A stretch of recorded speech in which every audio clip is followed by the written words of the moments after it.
ina yung mga nasa gobyerno kayo. Di kami naglalaro ng bahay-bahayan dito para mag-bill kayo sa akin. 7,000! Saan namin kukunin tong 7,000 na to?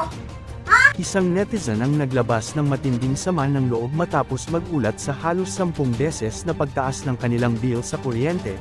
Mula sa karaniwang 700 piso pataas, biglang umabot sa 7,000 piso kahit limitado lang ang gamit at may ilan pang appliances na sira. Paano nangyari ito?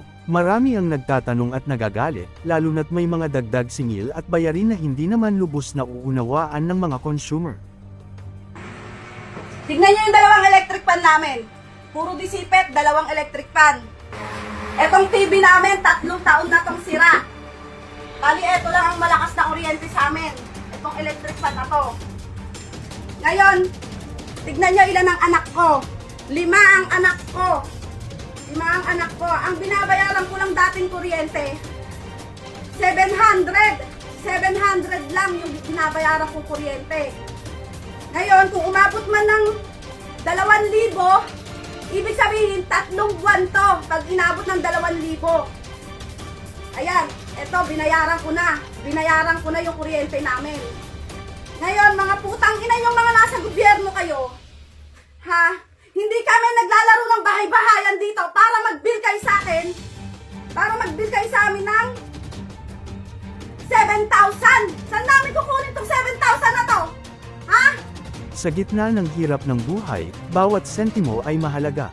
Kaya naman umaapila ang netizen na ito sa kinauukulan, linawin ang bawat charge, maging transparent sa billing, at tiyaking may agarang aksyon sa mga reklamong ganito.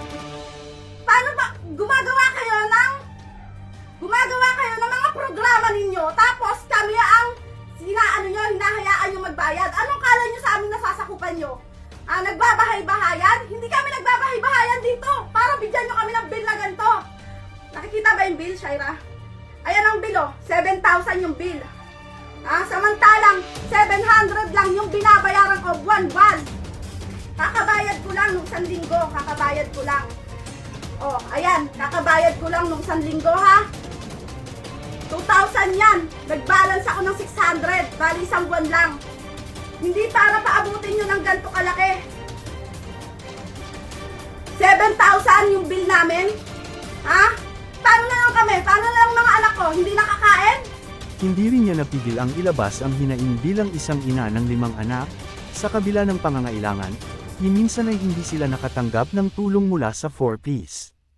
Ayon sa kanya, tila napupunta lamang ito sa may mga koneksyon, imbes na sa tunay na nangangailangan. Ha? Nagagawa kayo ng mga programa na 4Ps? Ang hirap nga makasali dyan sa 4Ps na yan eh. Ilan ang anak ko? Ilan ang anak ko na nag-aaral? Hindi naman kami kasali sa 4Ps.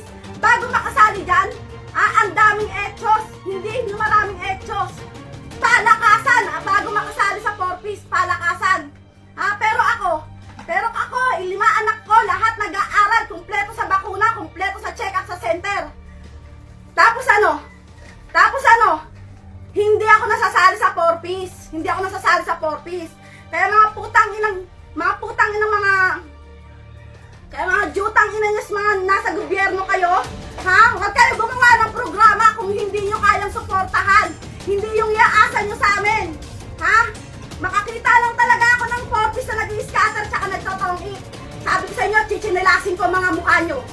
Dito pumapasok ang mas malalim na isyo, sapat ba ang sistema ng pagbibigay ng ayuda, o may kailangan ng baguhin?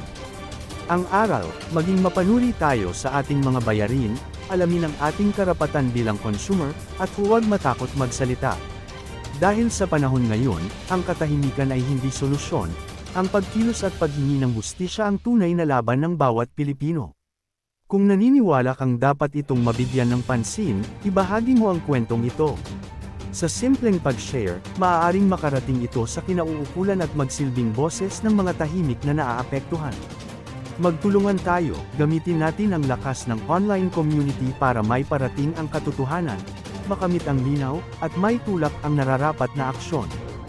Dahil sa sama-samang pagkilos, may pag-asa ang pagbabago. Makakita lang talaga ako ng 4Ps na nag-i-scatter tsaka nagtotong-i.